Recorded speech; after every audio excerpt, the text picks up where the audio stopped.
Bonjour à tous et merci de nous retrouver en direct sur Canal Algérie pour Enjeu. Nous sommes le 27 mai et cela fait 2 jours en commémorer la Journée mondiale de l'Afrique qui coïncide, vous le savez, avec les 63 ans de la création de l'OUA, l'Organisation d'unité africaine, tout un symbole de lutte, de combat pour la liberté, le progrès et l'émancipation de l'Afrique. 63 ans après, liberté, progrès et émancipation demeurent, disons, presque les mêmes défis qui se posent au continent, peut-être à une différence près, le contexte international qui a changé du tout au tout dans ce numéro d'Enjeu. Nous allons continuer de célébrer l'Afrique et tenter de mettre la lumière sur les efforts entrepris et à la fois les objectifs stratégiques qui restent à atteindre pour le continent. Dans un monde, je le disais, en pleine mutation, l'Afrique est appelée à bâtir ses propres jalons qui vont lui permettre de se frayer une place de choix dans le monde d'aujourd'hui et celui de demain. Comment et de quelle manière cela pourrait se concrétiser? Tous ces aspects et d'autres, nous allons les débattre avec nos invités. Nous avons le plaisir d'accueillir ce soir Saïd El Ayachi, président du Comité algérien de solidarité avec le peuple sahraoui. Bonsoir, monsieur El Ayachi. On le sait, le Sahara occidental, dernière colonie d'Afrique, et la décolonisation demeure un facteur déterminant qui garantit l'émancipation de l'Afrique. Nous allons donc y revenir au courant de cette émission. Et la preuve que les dirigeants africains auraient rempli le mandat des pères fondateurs. Absolument. La décolonisation de l'Afrique. Nos deux consultants sont en notre compagnie, Kamel Mansari, directeur de publication du Jeune Indépendant, et Abdelkader Soufi, politologue expert dans les questions sécuritaires et stratégiques. Bonsoir messieurs. Bonsoir. Et nous aurons également le plaisir de débattre avec Arslan Chiraoui, en direct avec nous depuis Vienne. Bonsoir monsieur Chiraoui. Bonsoir et bonsoir à tous nos amis sur le plateau. Alors, je rappelle que vous êtes expert en géopolitique et géoéconomie, auteur de nombreuses publications dans des revues de renommée internationale. Merci d'être avec nous. Et en direct de Genève, Hicham Lahmissi participera lui aussi au débat. Bonsoir Hicham, secrétaire du JIPRI, l'Institut international de recherche pour la paix à Genève. Alors, décidément, ce soir, on est nombreux à vouloir s'exprimer sur l'Afrique. L'Afrique, aujourd'hui, tous les yeux sont rivés, un continent plus que jamais convoité. La parole est à vous, donc, messieurs. Dans quel état se trouve aujourd'hui l'Afrique? Oui. D'abord, il faut rappeler que ce continent immense, relativement inexploité, a longtemps souffert des ingérences étrangères. Le colonialisme, bien sûr, mais aussi les coups d'État par dizaines qui étaient commandités par des partis externes, la spoliation organisée de ces richesses au détriment des peuples qui vivaient dans la précarité la plus totale. Évidemment, cela a coïncidé avec un contexte qui était celui de l'après-conférence de Berlin qui a divisé le continent entre des puissances coloniales. Aujourd'hui, vous l'avez dit dans votre introduction très justement, le contexte international est tout autre. Il a totalement changé et entre-temps aussi de nouvelles générations de dirigeants africains sont arrivés aux commandes. Et le challenge aujourd'hui pour ces nouvelles générations, c'est justement de relever le défi du développement de l'Afrique. C'est-à-dire au moins que l'Afrique revienne aux Africains, que l'Afrique profite d'abord au peuple africain. Et pour cela, ils doivent d'abord et avant tout barrer la route à toute forme de nouveau colonialisme, le néocolonialisme et surtout le néocolonialisme économique, oui. Ce qui est très important, qui évidemment, d'une certaine façon, gêne, entrave le développement de l'Afrique. Et par la suite, il faudrait que ces mêmes générations de dirigeants africains puissent travailler pour garantir la souveraineté nationale de leurs États, ce qui n'est pas toujours le cas. Oui. On voit comment des partis toujours externes à l'Afrique ont initié des conflits fratricides qui n'arrivent pas encore à être résolus. Je ne prendrai pour exemple aujourd'hui que l'exemple de la Libye, l'exemple du Soudan, l'exemple de la République démocratique du Congo. Et puis surtout, et c'est le grand défi par lequel tout peut aller, j'allais dire positivement pour les peuples africains, c'est s'assurer de l'indépendance de la décision politique. Il ne faut pas que les décisions des États africains pour les peuples africains soient prises ailleurs qu'en Afrique. Oui. Il faudrait que chacun assume le truc. Alors et ça, comment justement acquérir cette indépendance? Kamal Mansari, c'est un continent certes en pleine transformation, mais comment est-il aujourd'hui? Plutôt fragilisé, résilient? Comment vous le voyez? Bon, d'abord, l'Afrique, c'est 1,4 milliard d'habitants, donc c'est 17% de la population mondiale. 30% des membres du pays de l'ONU, 54 pays, des richesses, une superficie, des terres qui sont par moments fragilisées, comme vous le dites, mais en même temps, le continent recèle énormément de richesses qui font la convoitise des puissances depuis justement avant le colonialisme jusqu'à aujourd'hui. Donc ça continue. C'est un pays qui fait face à énormément de défis. Nous l'avons entendu dans le discours du ministre des Affaires étrangères, Ahmed Attaf, qui évoquait les 5 grands défis de l'Afrique, à savoir d'abord la stabilité, c'est-à-dire les conflits, le terrorisme dans les régions du Sahel, la lutte antiterroriste, dans la région du Grand Lac, actuellement dans l'Ituri. On a aussi la question du développement qui se pose, l'endettement, et encore faire face à ce qui est aujourd'hui les transformations et les mutations qui se font dans le monde, dans un monde qui change de paradigme, qui change de positionnement, qui force certains pays à s'aligner à des États hors continent africain, justement pour pouvoir survivre, sinon subvenir à leurs intérêts, les prix mondiaux. Donc c'est un continent qui fait face à énormément de défis, qui est en pleine mutation et qui fait face, comme l'a souligné Saïd, donc à des coups d'État récurrents. Oui. Donc l'instabilité est un grand problème. L'Union africaine a pris en charge justement ces questions-là, elle a balisé, c'est-à-dire les règles, mais les garde-fous, ne plus reconnaître les coups d'État qui se répètent en Afrique. On voit que la région du Sahel est sujette à ces atermoiements, à ces bouleversements et ces changements par la force. Donc le discours qui est développé aujourd'hui, c'est de mettre fin à ces conflits parce qu'ils ouvrent la voie à des répercussions très néfastes, notamment le terrorisme, notamment les ingérences étrangères. Donc le continent africain, s'il y a des pôles économiques forts avec leur croissance comme l'Algérie, l'Afrique du Sud, le Nigeria et l'Égypte, donc il y a des pays qui sont très pauvres. Lors du dernier sommet de la conférence de l'OUA qui s'est déroulé à Lomé du 14 au 17 mai, on a découvert qu'il y a 20 pays africains qui sont en pleine détresse, qui sont dans une situation d'endettement énorme parce qu'ils doivent d'abord payer les dettes contractées auprès des bailleurs de fonds qui sont le Club de Londres et le Club de Paris par le truchement du FMI. Ces pays-là sont dans une situation désastreuse. Donc l'urgence pour l'Afrique aujourd'hui, c'est d'abord mettre fin à cette question de dette en combattant justement les origines et les causes qui ont concouru à ce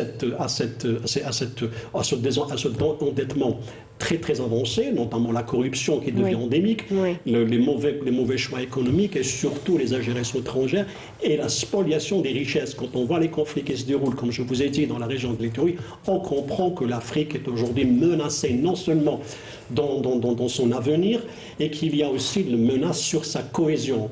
Donc s'il y a ces conflits, donc lorsque les Africains se rencontrent, la question de la cohésion se pose et notamment face à des défis qui se répètent toujours, qui sont l'instabilité et les ingérences étrangères. Alors comment faire face à toutes ces menaces dont vient d'expliquer ou de parler Kamal Mansari, Abdelkader Soufi? Il faudra peut-être une approche, on va dire, multilatérale. Globale. Oui, globale, absolument. Oui, absolument. Donc il faudrait une approche globale pour l'Afrique et définir d'abord non seulement les menaces, les enjeux et les défis que rencontre l'Afrique. D'abord parce que l'Afrique est un continent qui est, à mon sens, de par son importance, au centre des relations internationales, mais surtout géographiquement, il est devenu au centre des intérêts, car donc, il est à équidistance des continents, de l'Asie, de l'Europe et de l'Amérique. Mais en contrepartie, c'est un continent qui est d'abord touché par les problèmes climatiques aujourd'hui. Aussi, oui. Bien sûr, c'est important. Il est traversé presque en son milieu par l'équateur. Aussi, le Grand Sahara, il est là pour scinder en deux pratiquement le continent et qui rend difficile l'accès donc du nord vers le sud et du sud vers le nord. À cela s'ajoutent donc de nouveaux fléaux qui se sont imposés, notamment le crime organisé et le terrorisme, qui ont joué un autre rôle dans la déstabilisation des États africains. En plus, le legs colonial a quelque part rendu difficile le travail des États, donc pour pouvoir arriver à un développement durable, pour une bonne gouvernance. Tout cela n'a pas été facile, n'est pas facile. M. Moussali a parlé des pays africains qui sont endettés déjà.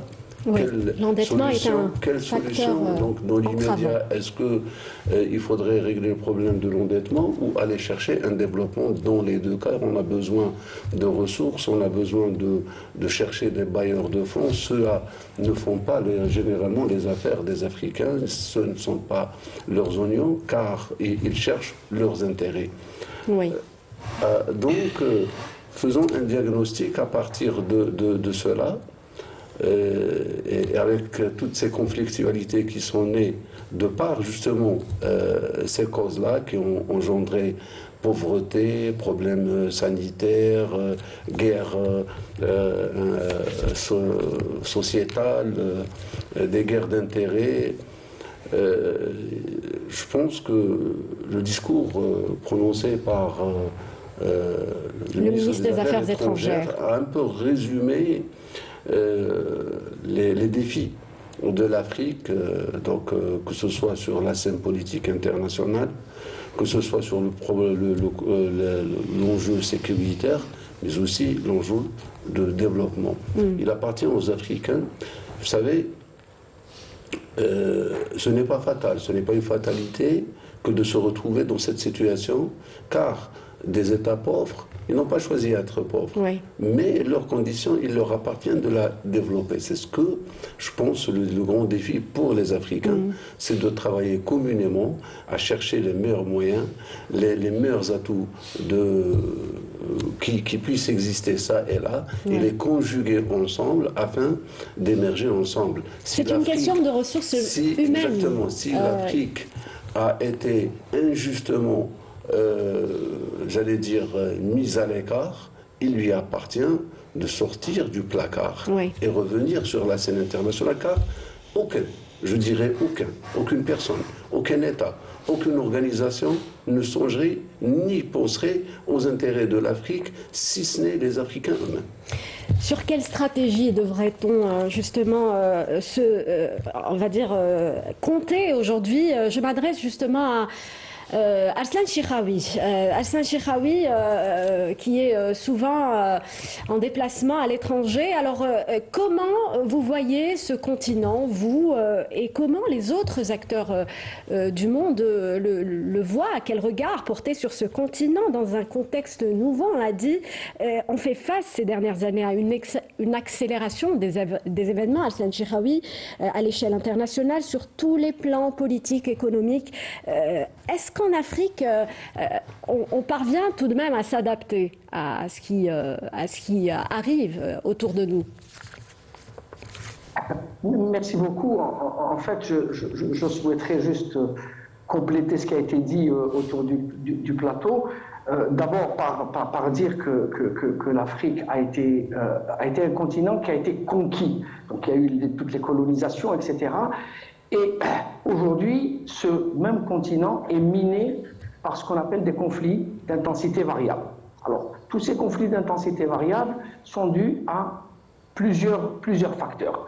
L'un des facteurs, ce sont les crises ethniques, ce sont les crises sectaires, ce sont les enjeux liés au contrôle des ressources naturelles, souterraines, hein, bien entendu. Oui. Et donc, aujourd'hui, on note un écart immense entre les pays qui constituent le continent africain.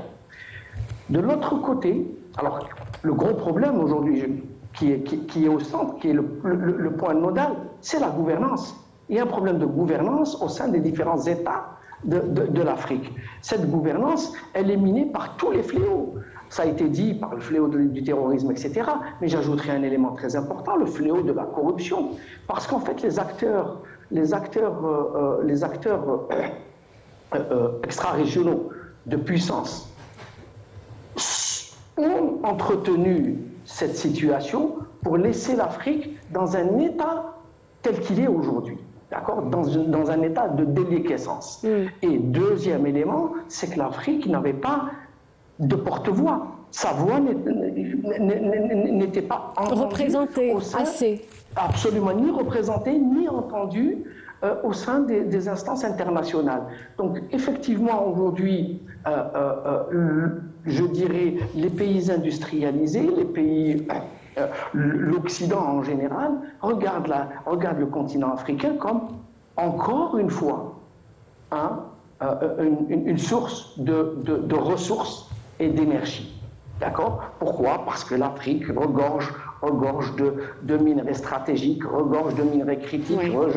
regorge de pétrole, de gaz, etc. Et par conséquent, nous assistons à des compétitions et à des rivalités oui. de puissance, de puissance extra-régionale au sein de l'Afrique, qui n'aident pas aujourd'hui l'Afrique ou les pays africains à émerger d'eux-mêmes. Donc on parle d'émancipation. Il y a eu un début d'émancipation politique après les indépendances. Aujourd'hui, l'Afrique est appelée, c'est primordial qu'elle fasse son émancipation économique, qu'elle se gère par elle-même. D'ailleurs, nous l'avons noté, lorsque l'administration américaine arrête du jour au lendemain toutes les aides qui étaient destinées à l'Afrique. Cela veut dire, le message est clair. Le message, c'est prenez-vous en charge. Donc l'Afrique doit se prendre en charge. Et comme ça a été dit tout à l'heure, je pense que c'est mon ami Sophie qui l'a dit, la cohésion entre les États. Donc, il y a un multilatéralisme et une diplomatie multilatérale oui. qui doit être de plus en plus active pour pouvoir regrouper un petit peu les idées et les visions des gouvernants de ces États-là. Et bien sûr, et qu'il va falloir, l'un des défis majeurs aujourd'hui, au-delà de la lutte contre le terrorisme, etc., c'est la lutte contre les putschs. Vous avez parlé de problèmes de gouvernance. Des putschs militaires ou autres. Parce que, oui. en fait, tout ça mine la stabilité qui permet une émancipation économique. Alors ces rivalités n'aident pas donc le continent à s'émanciper. Arslan Cheikhaoui l'a dit. Hicham Lahmisi, vous êtes avec nous ? Oui, tout à fait. Alors, est-ce que vous partagez ce qui vient d'être dit ici par nos invités ? J'aurais une vision peut-être un peu différente. Allez-y. D'abord, en partant du constat déjà que lorsqu'on parle de l'Afrique, je ne pense pas qu'on peut parler d'un ensemble africain parce que on a des réalités en fait qui sont très différentes. On a des dynamiques qui sont très diverses. C'est-à-dire qu'on a des ensembles qui actuellement sont dans une logique économique plutôt très encourageante, pour ne pas dire même qui relèverait en quelque sorte d'une marche vers l'émergence, si j'ose dire. On a des exemples qu'on peut citer. On a un développement économique et une dynamique très intéressante, notamment au niveau de l'Est de l'Afrique. Si on regarde par exemple un pays comme l'Éthiopie, qui a une trentaine d'années était considéré vraiment comme le pays le plus pauvre de la planète. Bon, il est toujours très pauvre, mais il connaît un développement industriel, l'Éthiopie connaît un développement industriel particulièrement fort. On y produit aujourd'hui des voitures, on est en train de construire la plus grande tour du continent, on a un tissu industriel qui est en train de se développer assez fortement. Au niveau des infrastructures entre l'Éthiopie, le Kenya, jusqu'en Tanzanie, au Mozambique, on a des choses extrêmement intéressantes. Tout l'est de l'Afrique qui regorge à la fois de ressources et qui vont émerger aussi une classe entrepreneuriale très dynamique qui est vraiment en train de changer la donne sur le continent. On a les puissances africaines classiques, hein, le Nigeria, alors qui souffre en l'occurrence d'un gros problème lié à une situation de corruption endémique, mais qui présente des aspects de dynamique économique quand même relativement intéressants. L'Afrique du Sud, hein, qui a une puissance économique régionale réelle. On a l'Égypte, qui est un acteur important. Au Maghreb, on a l'Algérie aujourd'hui, qui a la croissance économique la plus forte de la zone MENA, avec très très gros investissements structurants qui vont présenter, je pense, dans les années à venir, des résultats particulièrement intéressants. Et puis, si on va encore un peu plus loin, on a aussi, au niveau de toute la zone d'Afrique de l'Ouest, des choses relativement intéressantes. Donc moi, je ne dresserai pas un tableau aussi catastrophique que ça. Et j'aimerais mettre en avant surtout un aspect qu'on oublie très souvent, c'est que le continent africain, c'est aujourd'hui à la fois le continent le plus jeune, donc qui a la croissance démographique la plus importante, et qui en même temps présente les besoins en infrastructure et en équipement les plus forts. C'est-à-dire que c'est le continent qui dispose du moins d'infrastructures, du moins d'équipements collectifs, mais qui en même temps en a le plus besoin, qui regorge des ressources naturelles, ressources énergétiques et minières non exploitées les plus importantes du continent, qui dispose des terres arables, entre guillemets, non exploitées les plus importantes, et qui connaît l'augmentation des niveaux de formation globale, je parle de croissance de formation, de ces jeunes la plus importante de la planète. Donc, en réalité, le tableau n'est pas du tout catastrophique. Et d'un certain point de vue, si on enlève les zones de tension, de crise, qui se concentrent surtout dans l'espace sahélo-saharien et aussi au niveau du Congo démocratique et la frontière avec le Rwanda, en réalité, présente des éléments de dynamique plutôt encourageants dans un contexte géopolitique tout à fait nouveau, marqué par une multipolarité ou une multipolarisation dans les rapports qui offrent des opportunités de plus en plus importantes pour l'Afrique, là où hier, un certain nombre de pays africains étaient confrontés à leur ancienne puissance coloniale, que ce soit la France, le Royaume-Uni ou autres. Aujourd'hui, on a des acteurs qui veulent investir en Afrique. Oui. Vous avez la Chine, vous avez les Émirats arabes unis, vous avez l'Arabie saoudite, vous avez la Turquie, vous avez les États-Unis qui essayent de revenir dans le jeu, donc vous avez la Russie à un certain degré, l'Inde aussi. Donc toutes ces puissances offrent des opportunités qui n'existaient pas hier. Et en fait, l'Afrique n'est pas dans une situation aussi dramatique qu'on l'imagine. Elle présente plutôt des signes et des perspectives que je dirais de développement, assez encourageantes. Oui. Eh bien, c'est clair, Hicham Lahmisi, il vient de le dire à juste titre, la jeunesse de ce continent représente, on va dire, la force un atout, absolument. Et puis, il a également parlé du rôle que peut jouer certains pays, certaines puissances du continent, l'Algérie entre autres, l'Algérie comme locomotive. Qui peut justement, en tant que puissance africaine, peut tout à fait jouer ce rôle de locomotive dans la promotion de la paix, garantir la stabilité. Et on l'a vu à travers son mandat au sein du Conseil de sécurité. Elle a plaidé en faveur du continent africain. Kamal Moussari, vous voulez peut-être... Oui, je crois qu'on approche un peu du diagnostic le plus acceptable, disons. Il y a deux volets, fondamentalement. Au jour d'aujourd'hui, dans un cadre, vous l'avez dit, on l'a dit sur ce plateau, dans un cadre international très bouleversé. Oui. Très bouleversé, et qui d'ailleurs a montré les appétits des puissants de ce monde. Et d'une certaine façon, en l'état actuel, l'Afrique représente comme si c'était une proie à prendre, facile. Et donc, ça attire les convoitises. Mais sur un plan politique. Et il faudrait en fait, tout ce qui a été dit peut se résumer. Il faudrait que la génération des dirigeants africains actuels doivent d'abord avoir le courage politique de s'assumer pleinement vis-à-vis des réalités de ce monde. Premièrement, sur le plan politique, on l'a vu, tout à l'heure on a parlé de l'Organisation de l'Unité africaine.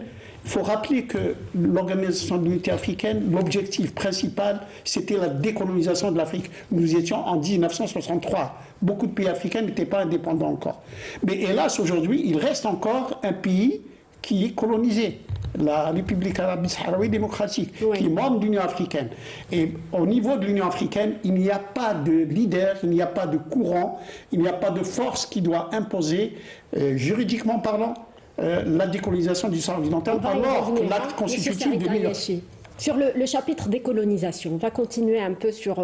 J'y arrive. Oui, j'y arrive parce que c'est important. C'est important. C'est important puisqu'on parle de déstabilisation, on parle de déstabilisation qui est effectivement un facteur de du développement économique. Sur le plan économique aussi, il faudrait que cette génération de nouveaux des dirigeants africains travaille pour la stabilité. Donc il faut une complémentarité dans la coopération sécuritaire entre Africains d'abord, et par la suite d'aller vers aujourd'hui tout ce qui fait un développement économique productif, sérieux, prospère, c'est-à-dire le numérique, c'est-à-dire les investissements dans les industries de base, c'est-à-dire le développement de l'énergie, c'est-à-dire la formation à tous les niveaux et dans toutes les catégories. Et c'est par ces facteurs, et d'autres bien sûr, la liste est longue, et c'est par tous ces facteurs-là que nous arriverons, que les dirigeants africains arriveront à chacun pour son pays, mais aussi dans un cadre global, puisqu'il y a la zone africaine de libre-échange, dans un cadre global, et chacun dans son coin, et par région aussi, il y a des institutions régionales, arriver à développer l'Afrique au bénéfice des peuples africains. Et évidemment, cela n'interdit pas la coopération avec des parties extra-africaines, mais une coopération dans le respect mutuel et pour une prospérité partagée, c'est-à-dire pour des avantages qui sont pour les uns et pour les autres, non pas pour une exploitation éhontée, parce que tout à l'heure, et ça a été dit avec beaucoup de justesse, la corruption peut générer une mauvaise gouvernance qui ne peut pas permettre un développement harmonieux dans des pays africains. Alors, Kamal Saïd Ayachi a parlé d'un point important, celui du cadre que possède justement l'Afrique aujourd'hui, qui est l'Union africaine. Justement, selon vous, l'Union africaine qui est appelée justement à traiter ces dossiers de garantir la résolution des conflits aujourd'hui, comment justement optimiser le travail des différents mécanismes qu'a justement aujourd'hui l'Union africaine? D'abord, l'Union africaine, elle a ses mécanismes, elle a ses structures à travers le Conseil de sécurité, la Commission africaine. Elle a énormément d'atouts, mais le problème qui se pose, donc il faudrait revenir à ce que j'ai dit au départ, cette absence de cohésion et aussi cette corruption endémique que j'ai citée, donc il y a un problème énorme parce que l'Afrique n'est pas unie. Il y a plusieurs Afriques parce qu'il y a plusieurs intérêts. Donc certains pays se trouvent qu'il y ait l'intérêt national dépasse la question africaine, d'autres qui trouvent que s'adosser à des puissances leur permet justement d'avancer mieux. Mais le problème qui n'est pas toujours résolu, la problématique de la décolonisation, ce qui est très étrange parce que Ayachi l'a cité, c'est qu'en même temps l'Union africaine, elle est en train de discuter la criminalisation de la colonisation. Elle le discute, elle l'a adopté, mais en même temps, elle n'arrive pas à gérer ou à régler le problème du Sahara occidental. Non pas parce qu'elle n'agit pas, parce qu'il y a des puissances au sein du Conseil de sécurité qui l'entravent, qui l'empêchent. Du moment que l'Afrique n'est pas présente au sein du Conseil de sécurité, il y a 5 pays qui frappent à la porte, qui sont puissants, l'Algérie, le Nigeria, l'Afrique du Sud, qui veulent entrer, faire partie du Conseil de sécurité, pour changer la donne, justement, pour réformer l'ONU et permettre aux Africains de régler d'une manière légale aux yeux du monde entier cette question du Sahara occidental. C'est pour ça qu'il y a aujourd'hui une question qui se pose pour les Africains d'avoir leur mot à dire au sein des instances nationales, mais pas dans les conditions actuelles. Parce que les conditions actuelles font en sorte à ce que les Africains deviennent séparés, n'ont pas la même voix, ne s'expriment pas de la même voix, parce qu'on sait que, comme je vous l'ai dit, la question nationale se pose. Il y a des pays endettés. Nous avons dit que l'endettement est très important. Lorsque l'Afrique a payé en 2023 96,2 milliards de dettes, sans parler des 34 milliards qui sont la gestion justement des intérêts. Donc ça pose un grand problème pour les pays, sans parler des 15 pays africains qui sont condamnés par le CFA. Donc ils ne peuvent pas avancer d'une manière électronique parce qu'ils ne contrôlent pas leur monnaie. Donc nous sommes vers une situation totalement complexe pour les Africains. On a ajouté à cela les conflits qui sont récurrents, qui n'arrêtent pas. Il y a certains bien sûr, il y a des conflits qui sont sur la base ethnique, comme ce qui se produit au Rwanda et au Congo entre les Tutsis et les Hutus jusqu'à aujourd'hui. La question n'est pas encore réglée. Pourquoi la région de l'Ituri, c'est une région très importante.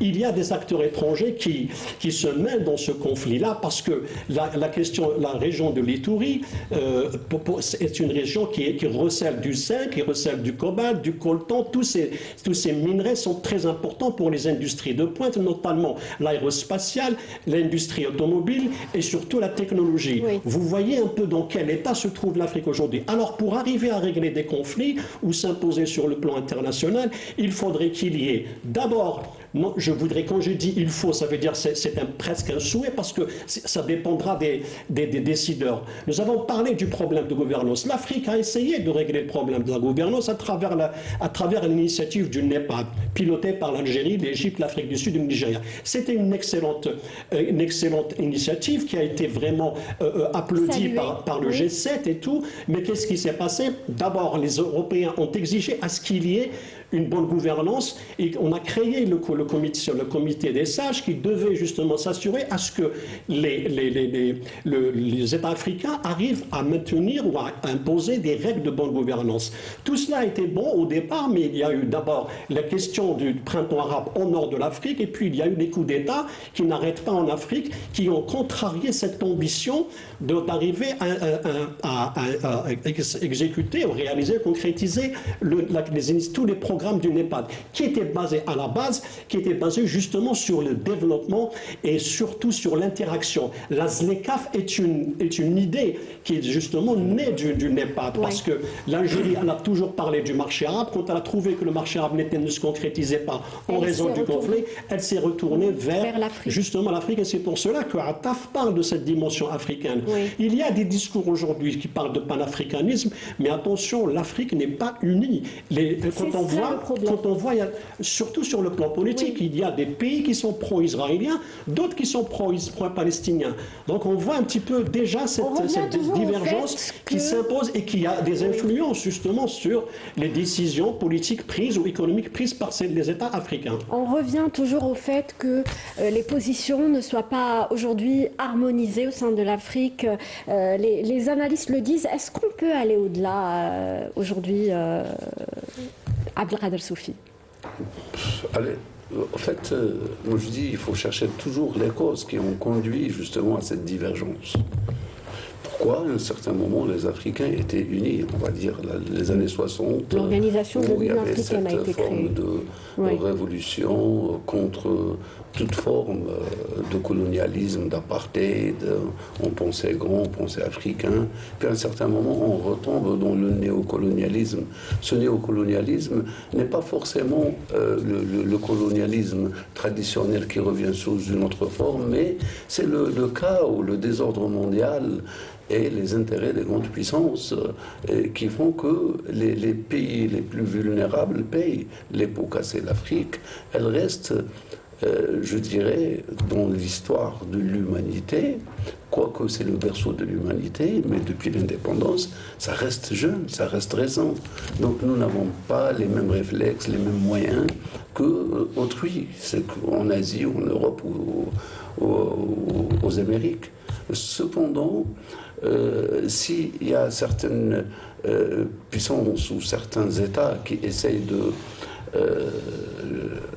j'allais dire, de casser l'élan africain, C'est parce que, quelque part, on n'a pas su à temps travailler sur 3 éléments importants. D'abord sur l'état des États, c'est-à-dire la situation interne des États. On a parlé de gouvernance, voilà. oui. Donc la situation, pas que de la gouvernance, voilà. oui. Donc la situation régionale, ça veut dire au niveau de tout le continent, mais aussi à l'international. Défendre d'une seule voix les intérêts de l'Afrique, travailler ensemble pour chercher donc les mots, les problèmes et agir ensemble. L'Union européenne est un excellent exemple. Après la Deuxième Guerre mondiale, quand l'Europe avait subi les affres de la Deuxième Guerre mondiale, ils n'ont pas attendu, ils ont travaillé ensemble à terme, mais ils ont quand même pu avec le plan reconstruire. Marshall, surtout, Voilà, le plan Marshall qui les a séparés. Alors, il y a le plan Marshall, on peut toujours avoir un autre plan qui ressemble au plan Marshall sans être vraiment dépendant, car aujourd'hui les alternatives existent. Aujourd'hui, s'il n'y a pas le plan Marshall, il y a la Banque mondiale, et il y a le FMI qui impose quelque part des mesures draconiennes contre les États africains qui ne leur permettent pas de s'épanouir ou de se développer. Il y a la Banque africaine, on peut toujours renflouer les caisses de la Banque africaine, on peut toujours travailler ensemble, mais il y a d'autres États émergents avec qui on peut travailler communément. Il y a la Chine, il y a la Banque de l'Asie, il y a la Banque chinoise, il y a la Banque des BRICS. Donc il y a beaucoup d'alternatives. Parce que aussi le côté financier, il est important. Oui. Pour pouvoir donc aller au développement des structures de base, on a besoin de finances. Ensuite, il y a un autre problème qui a été posé par Kamel, c'est le problème de la monnaie africaine. Certains pays ne sont pas maîtres de leur destin car leur monnaie n'est pas souveraine. Ça veut dire qu'ils n'ont pas de souveraineté sur leur monnaie. Par conséquent, ils n'ont pas de souveraineté sur leur économie. Les décisions politiques ensuite ne sont pas souveraines. Oui. Ce qui fait que c'est des divergences. D'autres pays qui sont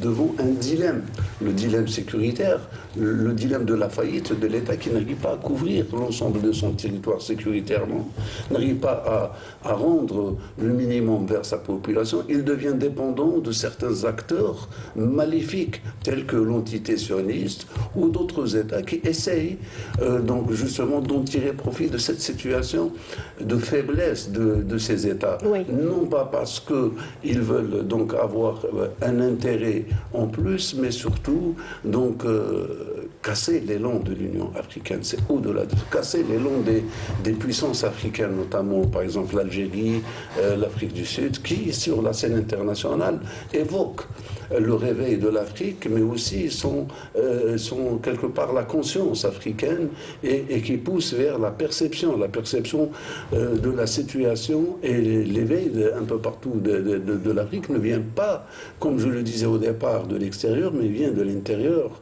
la prise de conscience. Et on a un problème de perception. Qui est l'ami, qui est l'ennemi? Et ça fait que on se brouille pas parce qu'il y a un véritable différent, mais c'est parce qu'il y a quelque chose qui a été créé de toutes pièces pour la discorde africaine, pour maintenir cette situation de statu quo. Aslan Chiraoui, plusieurs problématiques se posent. Aujourd'hui, on a parlé autour de cette table de plusieurs problèmes, de plusieurs entraves. On va dire le financement. On a parlé aussi de l'importance d'unifier la voix de l'Afrique.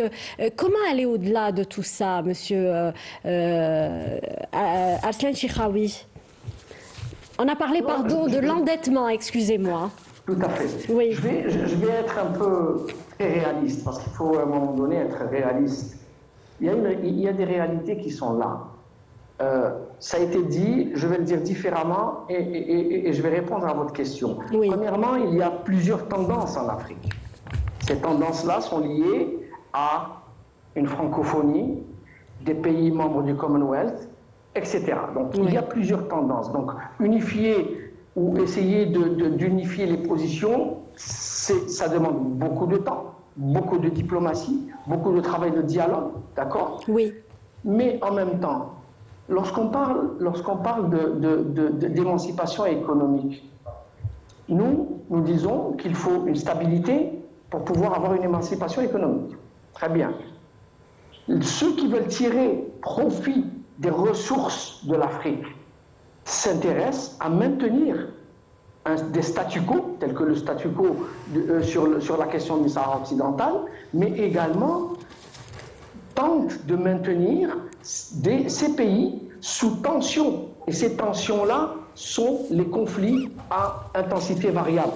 Donc, sans rentrer dans sans être dans une logique de théorie du complot, il y a des réalités qui sont là. Il y a des réalités, les rivalités sont là, les tensions sont là. Donc il y a un travail préalable à faire. On a parlé de monnaie, on a parlé d'endettement, on n'a pas parlé d'un élément très important qui est celui de l'exploitation des enfants. De l'exploitation des enfants en Afrique, dans le cadre économique, encore une fois, pour l'extraction des ressources naturelles, etc. Nous n'avons pas aussi parlé du phénomène des flux migratoires. Lorsqu'il y a des déplacements de population et des réalités, on peut dire qu'il y a des infrastructures, que certains pays comme le Kenya disposent d'infrastructures. J'étais au Kenya juste il y a un mois de cela. Excusez-moi, hein, mais effectivement, il y a des infrastructures, mais quand vous allez de l'hôtel à l'aéroport, vous êtes obligé de demander un taxi, et ce taxi-là doit être contrôlé, vérifié, etc., parce qu'il y a une situation de criminalité dans ces pays. Donc c'est la sécurité. Donc la sécurité, la stabilité viennent avec la gouvernance. Tout ça, c'est la gouvernance globale. Donc on ne peut pas. Et ensuite, il y a l'endettement. L'endettement qui était lié à des conditionnalités. Aujourd'hui, lorsque vous avez des pays qui sont endettés, elles sont obligées de répondre à certaines conditions qui ont été émises par les bailleurs de fonds. Donc, quelque part, nous sommes en train de tourner en rond. Et effectivement, on a parlé... l'élément clé, c'est le porte-voix. Et l'Algérie, par le fait qu'elle soit membre du non permanent du Conseil de sécurité, est en train de travailler dans ce sens-là, mais cela ne suffit pas. Il y a encore un travail en profondeur à faire dans le cadre des résolutions des conflits par le dialogue politique et par les questions politiques. Ça, c'est l'élément de base. Si on ne résout pas ces questions-là, on ne peut pas aller au-delà et l'Afrique restera pour les 50, 60, 70 prochaines années dans la situation dans laquelle elle est aujourd'hui, parce qu'il y a encore une fois des intérêts colossaux qui sont financiers et qui sont économiques. Vous avez, pour l'endettement, vous avez parlé de l'importance du dialogue. Il y a eu aussi cette annonce de la création d'une agence de notation africaine. Hicham Lahmisi. Alors, oui, j'aimerais juste dire quelques mots par rapport à ce qui a été échangé ici et là. Je vais redire un petit peu, j'ai déjà dit, non, je trouve qu'il y a une vision qui est très très pessimiste vis-à-vis de l'Afrique, oui. De l'Afrique, du continent africain. Alors je n'imagine absolument pas que l'Afrique dans 50 ans ou 70 ans soit dans la situation dans laquelle elle était, dans laquelle elle est aujourd'hui. Il faut se rappeler qu'au début des années 2000, lorsqu'on parlait de l'Afrique, on a parlé de génération perdue, entre guillemets, parce qu'on était dans une situation de recul économique, entre guillemets, d'un peu d'atonie économique, pardonnez-moi. Et aujourd'hui, on est dans un tout autre discours. Aujourd'hui, c'est le langage du business qui compte. Hein. Les grandes déclarations diplomatiques, ça, c'est ce qui était valable dans les années 70, les années 80. Aujourd'hui, c'est le langage de la diplomatie économique. Moi, ce que je regarde, c'est qu'on a quand même des indicateurs très forts qui donnent une augmentation constante d'investissements relativement intéressants dans un certain nombre de domaines. On a des croissances qui sont quand même relativement intéressantes dans un certain nombre de pays. On a des niveaux d'éducation qui sont en constante augmentation. On a des pays qui sont dans la voie d'une transformation qui est très importante. Puis, il faut regarder au niveau des infrastructures, par exemple, c'est assez intéressant. Le ferroviaire, aujourd'hui, on a une espèce d'interconnexion à l'intérieur des pays qui se fait et qui prend un petit peu le contre-pied du modèle colonial qui était celui de la relation, entre guillemets, de territoire d'outre-mer à métropole, si j'ose dire, où on avait en gros des liaisons portuaires entre les capitales maritimes des anciens pays colonisés en direction de l'ancien colonisateur, et puis généralement des routes ou bien des liaisons ferroviaires entre les lieux d'exploitation de matières premières et la mer. Aujourd'hui, on a des interconnexions intérieures qui sont en train d'être conçues, et ça c'est quelque chose de nouveau, et c'est quelque chose de profondément dynamisateur pour l'économie. On n'est plus du tout dans la réalité du passé, aujourd'hui on est passé dans toute autre chose, et il faut regarder qu'on a des investisseurs qui investissent dans un certain nombre de domaines, on peut parler de domaine agricole, avec des conséquences également négatives. On a aujourd'hui des stratégies touristiques qui sont renouvelées, on a un début d'industrialisation dans un certain nombre de pays, on a quand même des choses qui sont très intéressantes. Absolument. Il faut savoir analyser très différemment, parce que sinon on va passer complètement à côté de ce qui est en train de se passer. Aujourd'hui, ce qui compte, c'est le business, c'est avoir une force de frappe qui soit basée sur de l'influence économique, avoir des groupes économiques puissants qui peuvent investir et qui vont donner en fait une influence. Et là, je parle pour l'Algérie. Le temps des déclarations est fini, ça c'est du passé, ça. Aujourd'hui, les pays qui sont en train de marquer les points, c'est la Chine, sont les Émirats Arabes Unis, c'est la Turquie, parce qu'ils parlent business. Et les dirigeants africains, c'est ce qu'ils veulent entendre. Alors, vous adoptez un discours plutôt optimiste lorsqu'il s'agit d'économie. Sur le plan politique, on a parlé de ce défi d'harmoniser, ou plutôt d'unifier la voix de l'Afrique. Oui, ben ça, j'ai envie de dire que c'est un vœu pieux. C'est un vœu pieux. Il y a des intérêts qui sont particulièrement contradictoires. On le voit aujourd'hui. On peut prendre ce qu'on est en train d'appeler aujourd'hui la nouvelle confédération, l'association des États du Sahel, qui vous parle de souverainisme, avec des grands mots, des grandes déclarations. Il n'y a pas un pays plus souverainiste en Afrique, ou peut-être dans le monde, que l'Algérie. Ces pays aujourd'hui sont en opposition frontale à l'Algérie. Vous voyez bien qu'il y a une contradiction totale. L'Algérie est ouverte sur le monde, Hicham Lahmisi. L'Algérie est totalement ouverte sur le monde, mais elle est souverainiste au sens propre du terme. S'il y a un modèle que ces pays doivent prendre entre guillemets en considération, c'est l'Algérie. Normalement, ces trois pays devraient avoir des relations privilégiées avec l'Algérie. Aujourd'hui, ils sont en opposition frontale avec l'Algérie. Vous voyez bien qu'il y a quelque chose qui dépasse, et c'est un jeu, en fait, une espèce de guerre invisible, de guerre secrète qui est en train d'être menée, et qui laisse à penser que, en tout cas pour ma part, je ne crois pas à une voie unique de l'Afrique. Il peut y avoir un vœu sincère et pieux de vouloir défendre, entre guillemets, un certain nombre de grands principes, et c'est à l'honneur de ceux qui le font. Mais il faut comprendre aujourd'hui que le langage, c'est le langage du business et du renseignement. Alors, vous l'avez dit, ça reste un continent, de par ses richesses, demeure source de convoitise, ça on est d'accord. Saïd El Ayachi, au-delà des puissances étrangères qu'on connaît, il ne faut pas sous-estimer non plus le degré de nuisance de certaines entités, comme Israël, l'entité sioniste, qui voudrait se rapprocher de ce continent. En fait, c'est une autre forme d'ingérence. Pour ce qui est de l'entité sioniste, elle veut vendre sa technologie, elle veut avoir des terres pour les exploiter, elle veut placer son influence pour ce qui est de sa politique d'expansionnisme au Moyen-Orient, etc. Et donc, mais c'est exactement la même chose, j'allais dire, sur une autre nuance pour ce qui est des autres parties étrangères, et surtout les anciens colonisateurs, mais aussi des nouvelles puissances. Vous savez, aujourd'hui, nous avons parlé de ce caractère impitoyable de ce monde actuel, où chacun cherche à défendre son intérêt de façon violente et féroce, et l'Afrique est là. En fait, on ne peut pas reprocher aux autres de vouloir s'ingérer en Afrique. C'est condamnable, c'est pas moral, c'est certain. Mais c'est aux Africains de se défendre. Et pour se défendre, ils ont un cadre que je trouve personnellement adéquat. L'Union africaine est un bon cadre, avec de bons mécanismes. Mes amis ici présents, chacun a développé le NEPAD, le Conseil de pays de sécurité, les trucs. Mais il n'y a pas cette volonté politique, il n'y a pas cette maturité politique pour certains États pour venir travailler pour l'intérêt de l'Afrique. Je prends l'exemple du régime marocain.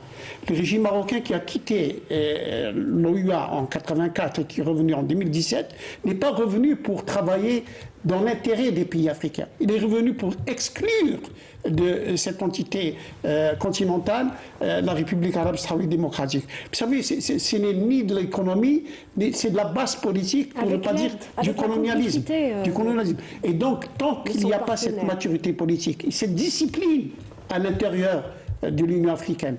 Si je prends l'exemple toujours, je plaide un peu pour ma paroisse, je suis président du comité de soutien au peuple sahraoui. Oui. Le président Abdelmejid Tebboune, en mars 2021, a demandé et obtenu la réunion des chefs d'État africains autour de la question du Sahara occidental.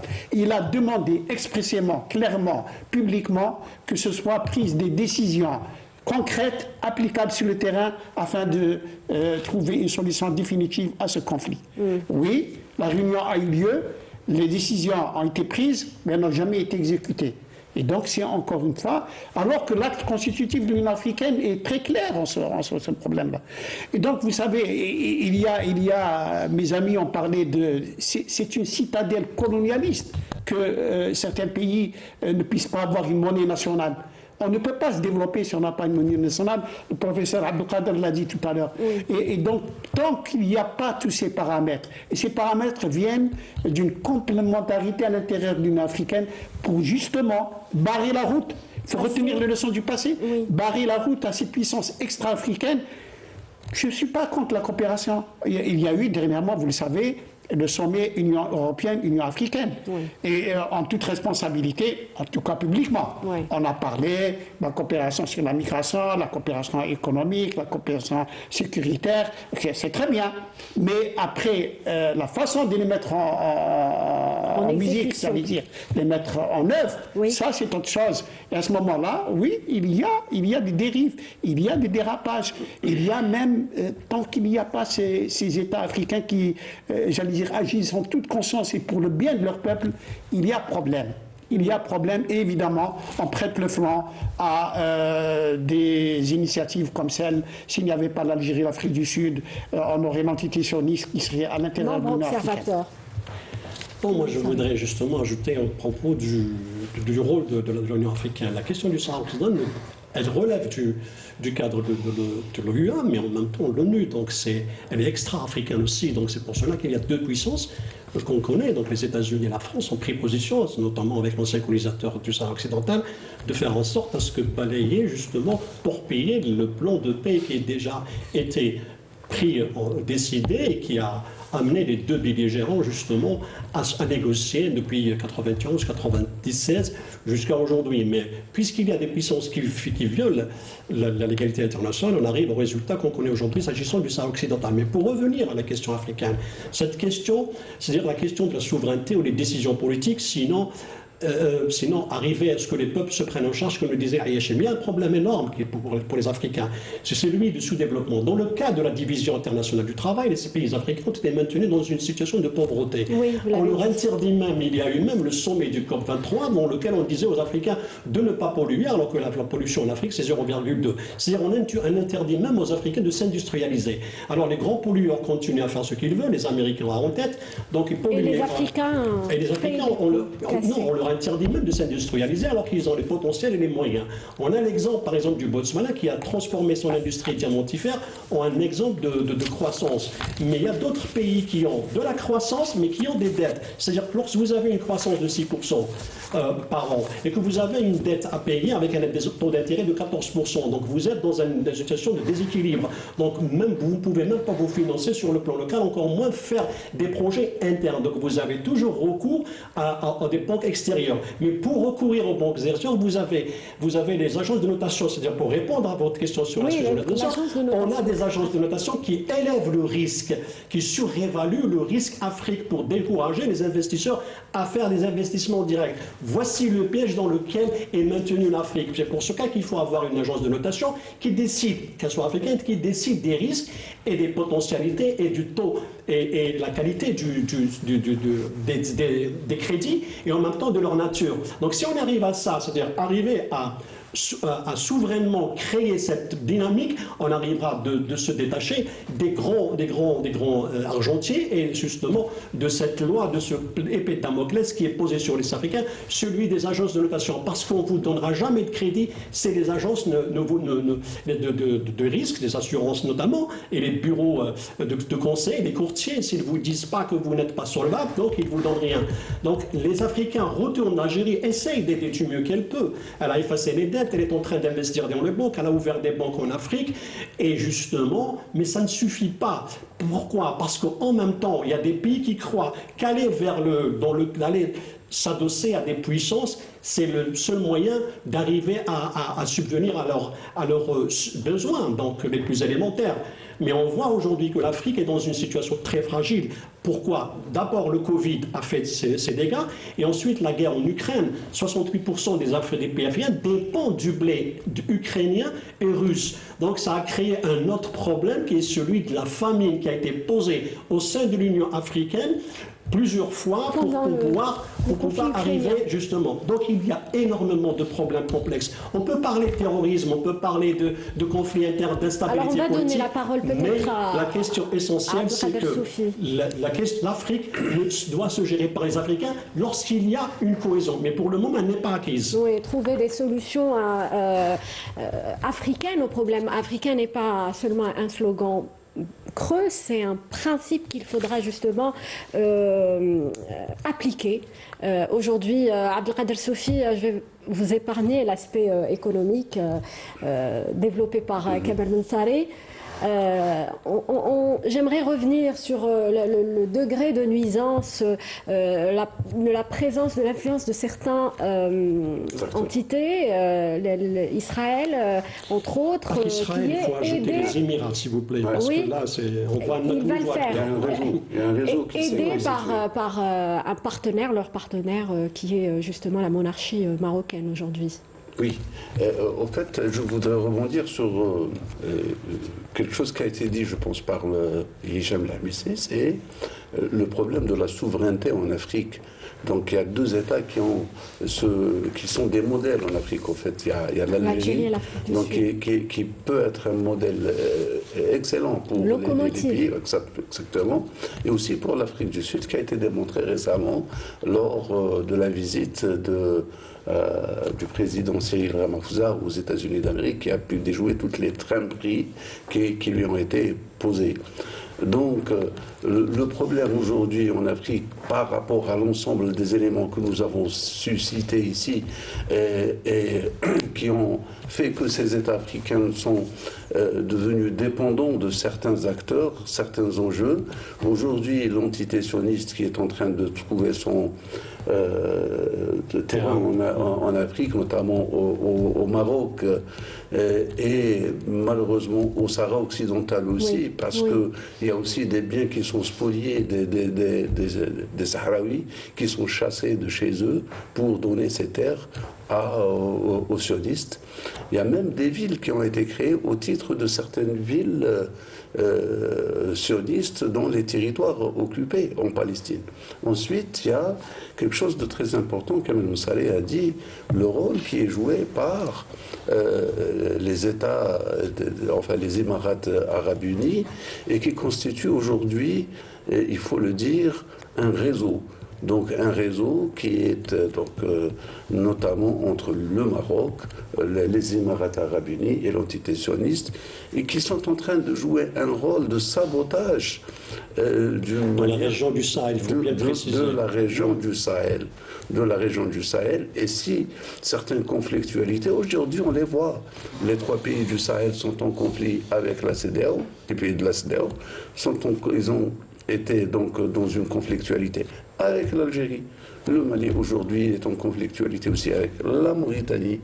Et tout cela en fait n'a pas de sens, si ce n'est ce rôle qui est joué par les Émirats arabes unis qui vient donc soutenir l'action du réseau sioniste et marocain avec la finance.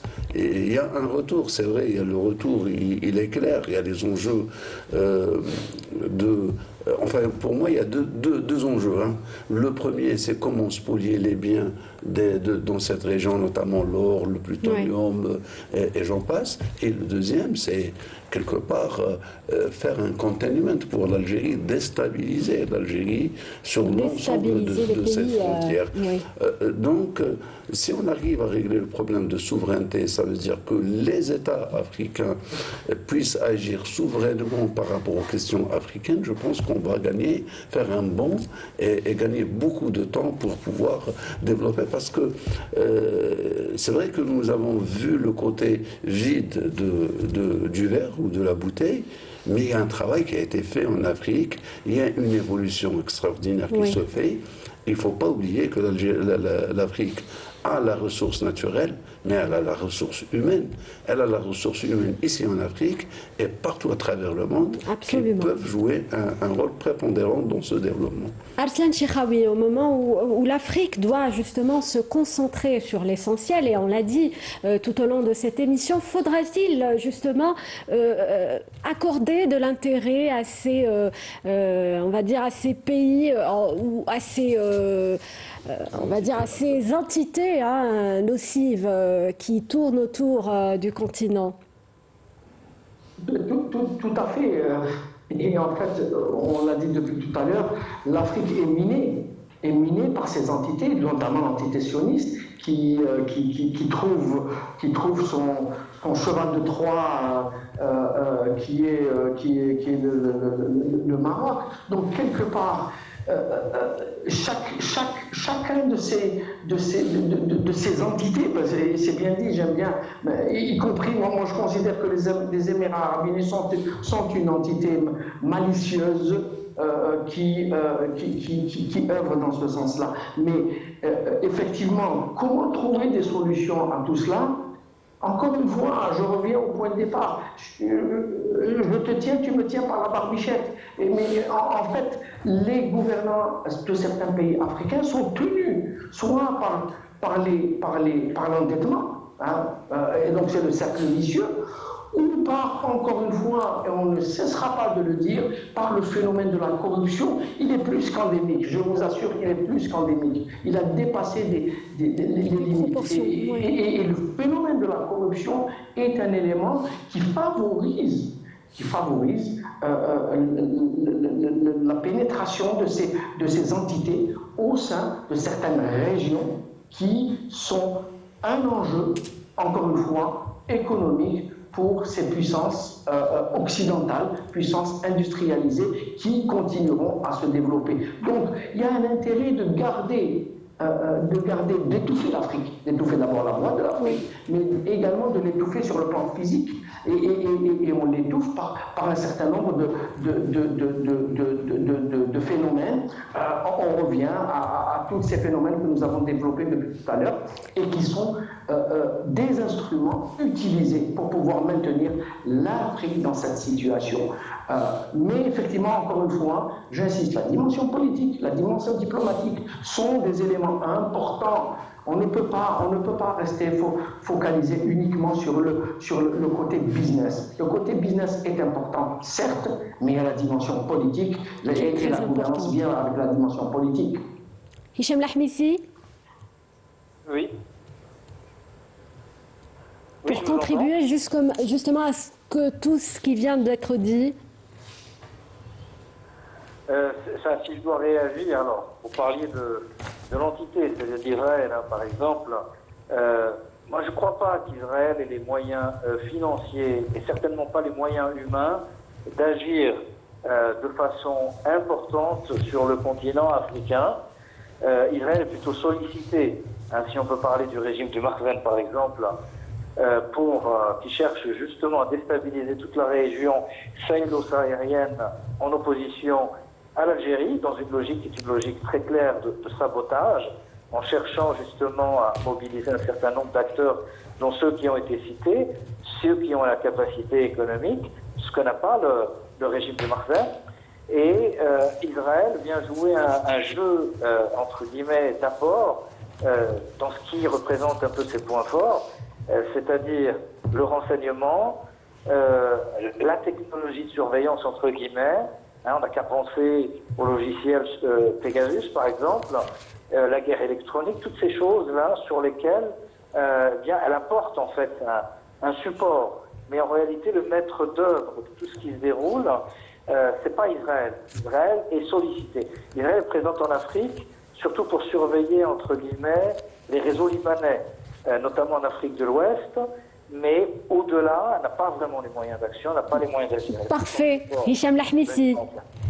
Eh bien, merci. On arrive pratiquement à la fin de l'émission. J'aimerais tout de même aborder peut-être un dernier mot sur un élément important, un défi important pour le continent, celui de la décolonisation. On l'a dit, hein, Saïd El-Ayachi, on ne peut pas s'émanciper sans avoir, si vous voulez, accordé au peuple sahraoui son droit justement de disposer de lui-même. Bien sûr, bien sûr. Et je l'ai dit au début de l'émission que l'objectif primordial des pères fondateurs de l'Organisation unitaire africaine, qui est l'ancêtre de l'Union africaine, était de décoloniser l'Afrique. Et donc ça reste valable. Vous avez plusieurs articles de l'acte constitutif de l'Union africaine qui parlent de la décolonisation, le respect des frontières héritées aux indépendances, etc. etc. Et il y a un pays, membre fondateur de l'Union africaine, qui siège au niveau de l'Union africaine et qui aujourd'hui est toujours sous occupation d'un autre pays africain, en l'occurrence le régime marocain. Et donc c'est cette responsabilité que doivent avoir les dirigeants africains pour s'assumer complètement et être en adéquation avec les objectifs de l'acte constitutif de l'Union africaine, c'est-à-dire décoloniser. Et l'Afrique sera décolonisée. Encore faut-il que cela, il faut qu'il y ait du courage politique, il faudrait qu'il y ait la concertation, il faudrait surtout qu'il y ait l'intérêt supérieur à tous les dérives qu'on a discuté ce soir, la corruption, l'instabilité, les passe-droits, etc. Kamal Nansari, peut-être un mot pour finir, parce qu'on a dépassé le temps accordé à l'émission. Je vais revenir rapidement sur la question des Émirats. Parce que les Émirats ont une ambition, le Sahel, c'est d'arriver à quoi? Étendre les accords d'Abraham, faire gagner des adhésions à cet accord. Le Maroc, déjà, a normalisé avec Israël. Un État qui a déjà signé les accords d'Abraham.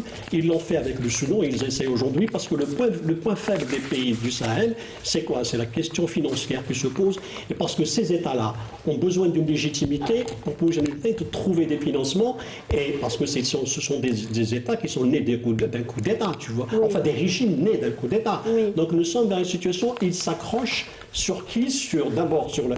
Pourquoi les Émirats? Parce qu'ils ont des gros moyens financiers. Deuxièmement, ce sont eux qui leur achètent les drones pour frapper les populations au nord du Mali.